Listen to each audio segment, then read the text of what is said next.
नमस्ते, मेरा नाम डॉक्टर मोहम्मद रेहान सईद है। मैं मणिपाल हॉस्पिटल यशवंतपुर बेंगलोर से आपसे बात कर रहा हूँ। आज की चर्चा रोबोटिक सर्जरीज के बारे में है।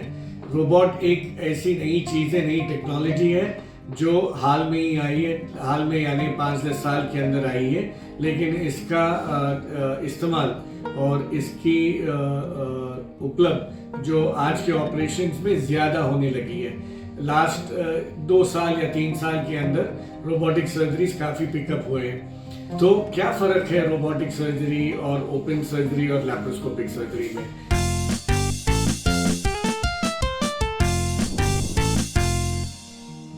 ओपन सर्जरी तो नाम ही आपको दिखाता है कि ये पूरी तरीके से काट कूट के करने की ऑपरेशन है। तो ये काटना एक पेशेंट के लिए काफ़ी हानिकारक हो सकता है, यानी कि अगर वो डायबिटिक हो या कोई बुजुर्ग पेशेंट हो तो उनको ये दर्द सहन नहीं होगा, उनके हीलिंग में काफ़ी वक्त लगेगा और इसकी वजह से उनको शायद हॉस्पिटल में बहुत दिन रहने हो या उनको कोई रिहैब और वगैरह वगैरह होम में रहना पड़े। ये प्रॉब्लम हल करने के लिए लैप्रोस्कोपिक सर्जरी काफ़ी इंक्रीज हुई थी।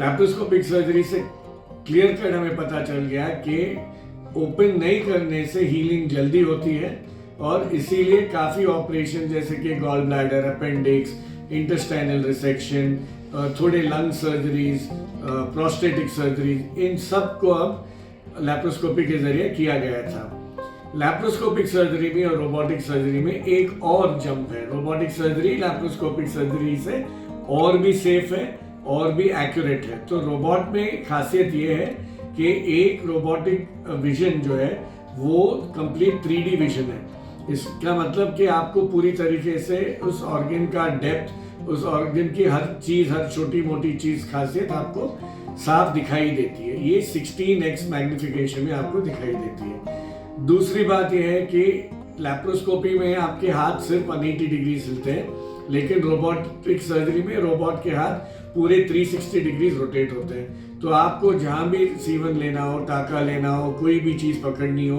कोई भी चीज़ को हटानी हो तो बहुत आसानी से होता है। और आखिरी बात यह है कि क्योंकि इतना मैग्निफिकेशन है, इतनी डेक्स्टरिटी है, तो ये ऑपरेशन लैप्रोस्कोपिक सर्जरी से कई गुना सेफर और एक्यूरेट होता है। इसकी वजह से रिकवरी और भी जल्दी होती है कि अगर आपको ओपन सर्जरी 10 दिन रिकवरी होती है तो लैप्रोस्कोपिक सर्जरी में आपको 2, 3, 4 दिन भी लगते हैं। रोबोटिक सर्जरी थोड़े ऑपरेशंस 24 आवर्स घर जाते हैं, थोड़े ऑपरेशंस के बाद लोग 48 आवर्स के बाद घर जाते हैं। तो रोबोटिक सर्जरी लैप्रोस्कोपी सर्जरी का एक एडवांस्ड किस्म का एक ऑपरेशन है। ये जो प्रिंसिपल सेम है, लेकिन रोबोट ऐसी चीज़ है कि उसकी एक्यूरेसी और उसकी डेक्स्टरिटी लैप्रोस्कोपिक सर्जरी से कई गुना ज़्यादा है। अगर कोई एक बंदे को दोनों में चूज करना हो तो मेरी राय एज एन एक्सपर्ट ये रहेगी कि अगर रोबोट है तो आप प्लीज़ रोबोटिक सर्जरी चूज कीजिए, क्योंकि उसमें सेफ्टी और एक्यूरेसी और मोर ईज ऑफ ऑपरेशन काफ़ी ज़्यादा है लैप्रोस्कोपिक सर्जरी से।